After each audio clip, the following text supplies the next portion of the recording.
नमस्कार दोस्तों, मैं निशा सिंह सदीनामा की ओर से प्रस्तुत कर रही हूँ आज 10 सितंबर 2021 का संपादकीय, जिसे लिखा है हमारे संपादक जितेंद्र जितांशु ने, जिसका शीर्षक है नेशनल मॉनेटाइजेशन पाइपलाइन। हाल ही में भारत सरकार ने राष्ट्रीय मॉनेटाइजेशन पाइपलाइन एनएमपी शुरू की है। एनएमपी का अनुमान है कि वित्त वर्ष 2022 से वित्त वर्ष 2025 तक 4 साल की अवधि में केंद्र सरकार की मुख्य संपत्ति के माध्यम से 6 लाख करोड़ रुपए की कुल मुद्रीकरण क्षमता होगी। ये योजना प्रधानमंत्री की रणनीतिक विनिवेश नीति के अनुरूप है, जिसके तहत सरकार केवल कुछ चिन्हित क्षेत्रों में ही उपस्थिति बनाए रखेगी और शेष निजी क्षेत्र का दोहन करेगी। तो आइए शुरू करते हैं आज का संपादकीय नेशनल मॉनेटाइजेशन पाइपलाइन। मोदी सरकार ने पूरे चकाचौंध के साथ नई पहल की शुरुआत की है। 23 अगस्त को नेशनल मॉनेटाइजेशन पाइपलाइन एनएमपी का घोषणा की गई, जो इसका लक्ष्य 4 वर्षों के दौरान वित्तीय वर्ष 2022 से 25 तक सार्वजनिक क्षेत्र की चालू या चल रही संपत्तियों को लीज पर देकर 6 लाख करोड़ की पूंजी जुटाना है। इस साल के लिए लक्ष्य, जबकि अब महज 6 महीने ही बचे हैं, 0.9 ट्रिलियन रुपए जुटाने का है, जबकि विनिवेश प्राप्तियां 0.75 ट्रिलियन रुपए की प्रस्तावित बजट का महज 10% ही है। वित्तीय वर्ष 2024 के लिए लक्ष्य, जो आम चुनाव से पहले का दौर होगा, इससे भी ज़्यादा 1.9 ट्रिलियन रुपए का है, जबकि वित्तीय वर्ष 2025 में ये लक्ष्य 1.7 ट्रिलियन रुपए का रखा गया है।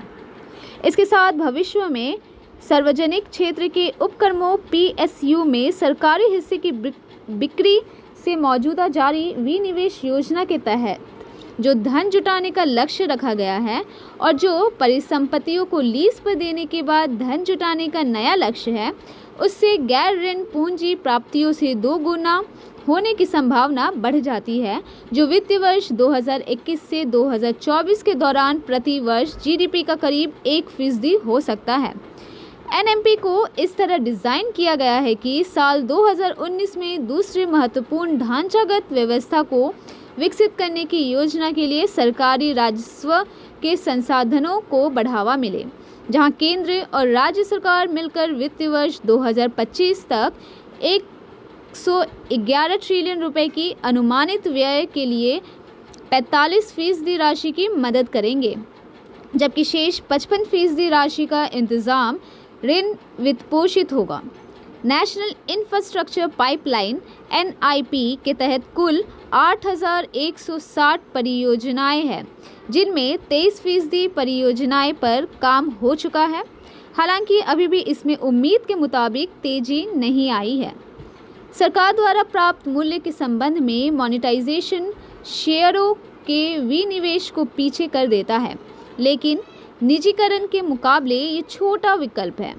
उन्हीं परिसंपत्तियों के अंतर मूल्यांकन का संबंध मैनेजमेंट नियंत्रण के स्तर से होता है, जो सरकार द्वारा सत्तांतरित किया जाता है। लेकिन विनिवेश में कुछ नहीं, निजीकरण पूरा और लीज देने से पूरा लेकिन अस्थायी व्यवस्था होती है। सार्वजनिक क्षेत्र के उपक्रमों की उत्पादकता को बगैर उद्यमों के मालिकाना प्रोफाइल बदले मॉनेटाइजेशन के जरिए कारोबार को पुनर्गठित कर बढ़ाया जा सकता है।